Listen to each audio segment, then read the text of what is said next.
नमस्कार मो प्रियदर्शिनी आपण मानक स्वागत करुच्ची प्रियदर्शिनी क्रिएशन को।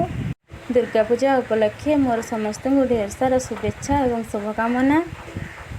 आज मुझे चाउल और क्षीर में प्रस्तुत होता खीर रेसिपी नहीं आसी। तेज चलतु स्टार्ट करवा आज रेसिपी।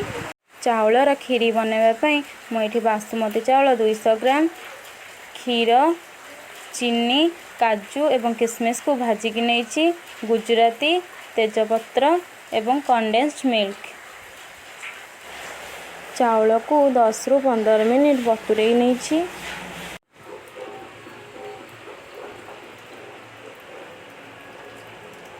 प्रेशर कुकर बसई फास्ट 2 टेबलस्पून घी नवा, देन 1 ରୁ 2 टेबलस्पून चीनी ऐड करवा जहाद्वारा खीर भल कलर आसी था।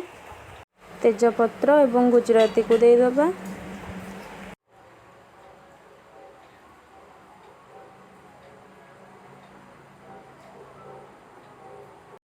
चाउल को भल भाव छाणिकी पकेबा एवं 1 ରୁ 2 मिनिट भाजी नबा।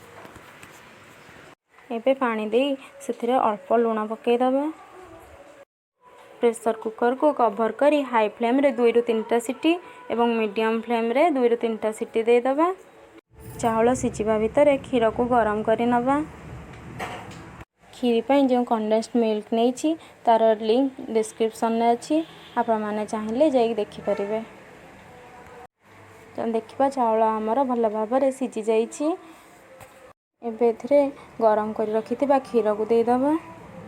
स्वाद अनुसार चीनी ऐड करवा।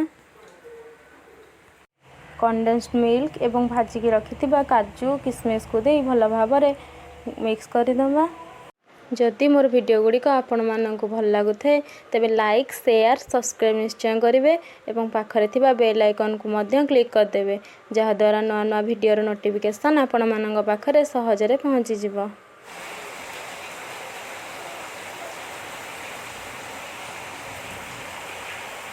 प्रेशर कुकर कवर करी खीरी को किछि समय फुटवा छाड़ीदबा। देखंतु खीरी आमर ये संपूर्ण भाव में प्रस्तुत हो जाइए। तेबे आजिर भिडियोटी आपण मानकु केमिति लागिला कमेंट माध्यम निश्चय जणाइबे। रहुछि नमस्कार। Stay safe and stay healthy.